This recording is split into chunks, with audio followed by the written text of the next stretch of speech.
Welcome, everyone. I'm Daniel Joseph. Thank you for joining me. I just want to take a few moments to talk about voting. Tomorrow is election day, and I'm going to encourage you to get out and vote. Why? Because your vote matters.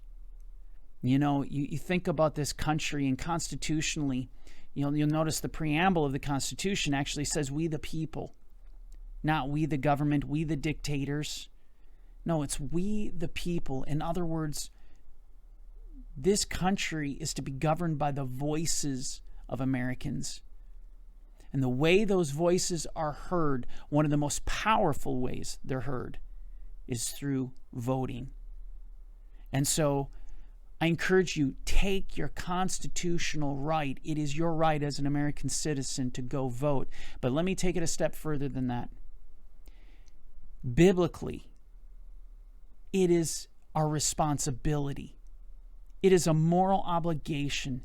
Biblically, we've been committed with a stewardship. We've been put in a situation where we as believers are a part of a country that is willing to hear our voice. We need to go out and vote. We need to vote for those candidates that are, and we're not just voting for a presidential candidate, right? We're voting for representatives. We're electing judges. I mean, this is massive. This is a massive ontake. This is a massive opportunity for Christian voices to be heard. And yet we have Christians running around today stating, no, I'm just going to hold back. I'm not going to vote for either candidate. I'm just going to stay back, and I don't want to be a part of this. Now, I got to tell you, I get frustrated when I hear comments like that, and we're hearing a lot of it, even from prolific pastors, which I have a lot to say in regard to that. I won't get into it in this video, but I definitely want to follow up. But let me say this. There's a satanic fog that is looming upon the hearts and minds of many, many Christians, and it is frightening, where they are showing themselves completely devoid of understanding, where discernment completely eludes them. And that is gut-wrenching to me. It's heartbreaking when people don't have enough discernment to know that their vote matters, that they've been given a stewardship and a responsibility to go out and do this. And I know the thoughts. I mean, there's many thoughts we could talk about. Well, you know, politics and religion shouldn't mix. Well, I got to tell you the truth. I hate to tell you, but politics and religion are a woven tapestry. You cannot compartmentalize the two. John the Baptist was very involved in politics.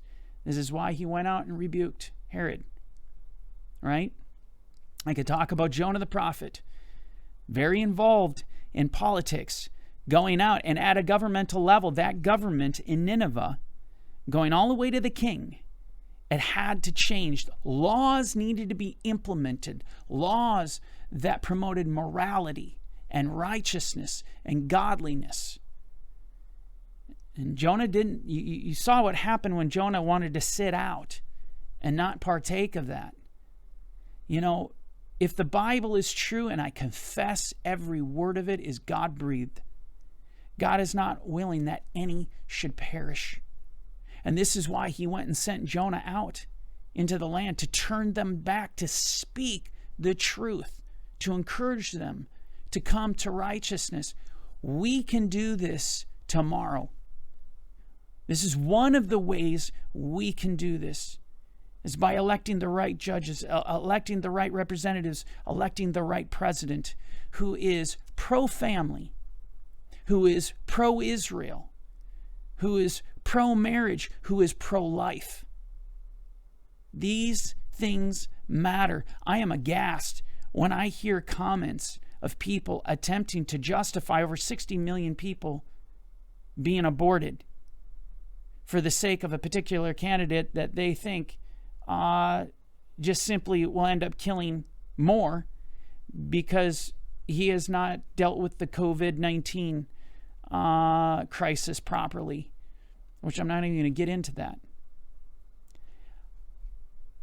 We need you to go out and vote for the sake of testimony.